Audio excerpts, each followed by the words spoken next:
તો અગ્નિકાંડને લઈને વધુ એક સમાચાર મળી રહ્યા છે, જેમાં ત્રણેય આરોપીઓના 14 દિવસના રિમાન્ડ મંજૂર કરી લેવામાં આવ્યા છે। આરોપી નીતિન જૈન, રાહુલ રાઠોડ તેમજ યુવરાજસિંહ સોલંકી તેના 14 દિવસના રિમાન્ડ મંજૂર કરાયા છે। રિમાન્ડ મુદ્દે સ્પેશિયલ પીપી તુષાર ગોકાણીએ પ્રતિક્રિયા આપી હતી, જેમાં તેઓએ જણાવ્યું હતું કે આરોપીઓના તપાસમાં સહયોગ નથી આપી રહ્યા। પૂછપરછ કરવા છતાં આરોપીઓ જવાબ નથી આપતા। આરોપી ચાલાક અને ચતુર છે। આરોપીઓએ કોર્ટમાં રડવાનું પણ નાટક કર્યું હતું તેવું ગોકાણીએ જણાવ્યું। આવી ઘટનાઓ બનતી રહે તેવું આરોપી બોલ્યા હતા। ખોટી રીતે ધરપકડ કરી હોવાની આરોપીઓની પણ દલીલ સામે આવી। આરોપીઓ પાસેથી માહિતી મેળવવા રિમાન્ડની માંગ કરાઈ છે તેવું તુષાર ગોકાણીએ જણાવ્યું।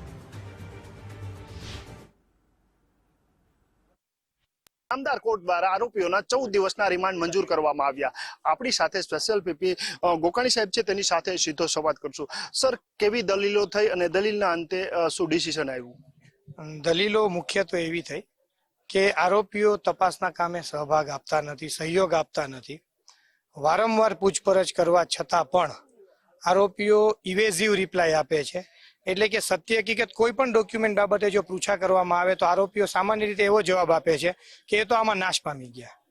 અને આરોપી એટલા ચાલાક અને ચતુર છે કે સૌ પ્રથમ જ્યારે અદાલતમાં પ્રવેશ્યા ત્યારે અદાલતમાં એમને પોતાની આંખ જર્જરિત કરી અને રોવાનું એક નાટક કર્યું।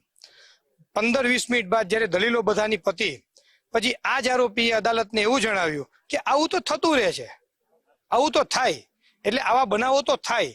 આ આરોપીની કંડક્ટ છે। એટલે આ આરોપી જો અદાલત સાથે આવી બનાવટ અને કંડક્ટ કરી શકતો હોય તો પોલીસને કઈ રીતે ગેરમાર્ગે દોરવા માટે પ્રયત્નશીલ હશે, આપ સમજી શકો છો। એટલે આ તમામ મુદ્દાઓ ધ્યાને લઈ અને 14 દિવસના રિમાન્ડની માંગણી કરવામાં આવી હતી। નામદાર અદાલતે તમામ પક્ષકારો એટલે કે સ્પેશિયલ પીપી તરીકે મને સાંભળો, રાજકોટ બાર એસોસિએશનના પ્રમુખ અને ઉપપ્રમુખ સાહેબે તેમજ બોડીએ વિક્ટીમ વતી વકાલતનામું મૂક્યું હતું, એમને પણ સાંભળ્યા અને આરોપી વતી પણ વકીલોને સાંભળી અને તમામ દલીલોના અંતે 14 દિવસના પોલીસ કસ્ટડીના રિમાન્ડ મંજૂર કરેલા છે। બચાવ પક્ષે અને આરોપીઓ દ્વારા પણ દલીલો કરવામાં આવી હતી, કેવી રીતે? આરોપીઓ દ્વારા એવી દલીલો કરવામાં આવી હતી કે અમે તમામ પ્રકારના નિવેદનો જે અમે જાણતા તે આપી દીધા છે, અમે વિશેષ કોઈ હકીકત જાણતા નથી। જે સામાન્ય રીતે જે આરોપી દ્વારા દલીલો કરવામાં આવી અને આરોપીએ કીધું કે અમારી એરેસ્ટ ઇલીગલ છે, એના માટે એક સર્વોચ્ચ અદાલતનું જજમેન્ટ એમને રજૂ કર્યું।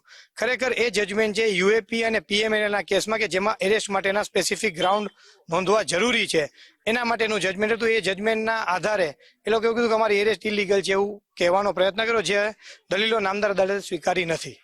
14 દલીલોમાં મહત્વની દલીલ કઈ? ધારો કે પરમિશન હતી, આગ કઈ રીતના લાગી હતી અને બનાવ કઈ રીતના બન્યો હતો અને મહાનગરપાલિકા કસૂરવાર, તેવી દલીલો કેવા પ્રકારની દલીલો?